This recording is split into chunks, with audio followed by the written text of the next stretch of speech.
you've been the leader of this England group that's fought discrimination every time you've come across it.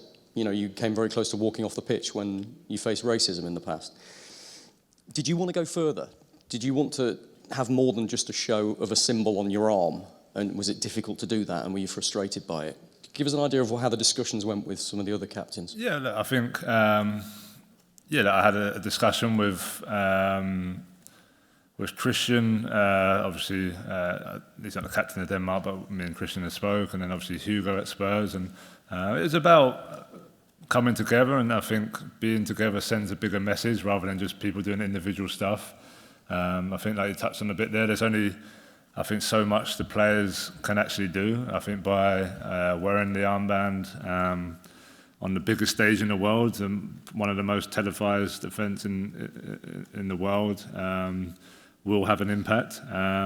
But yeah, look, we can only do what we can, and I think we've definitely taken a step forward to help some of the issues out there in Qatar. What would your message be to those who say it's not enough, and how do you ensure that it isn't just a meaningless gesture?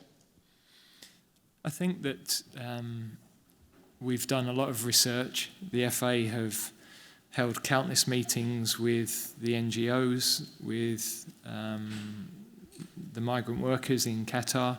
So they've gathered all of the information and all of the requests of the areas that people wanted affected. And what was clear that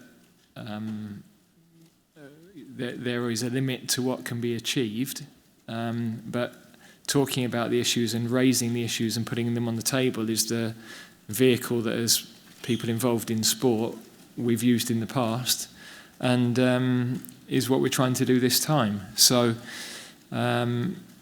yeah, look, there will always be criticism, whatever you do, and we understand and we have to accept that. But we're trying to affect the areas we've been asked to affect, and I don't think there's a lot more that at this moment in time, unless other ideas come forward and other requests that we think are suitable are on the table, then it's difficult to do more than we've been asked. Gareth, there have been questions over the form of Harry Maguire. He's obviously been a constant for you. Have you felt the need this week to put your arm around him, to tell him why he's important to you? What have you said to him? No, I try to speak with all of the players individually. That's been a bit more difficult this week because we've only had 2 days and we've got 28 players, so I'm getting through that. But I haven't felt the need to focus any more on Harry than any of the other players.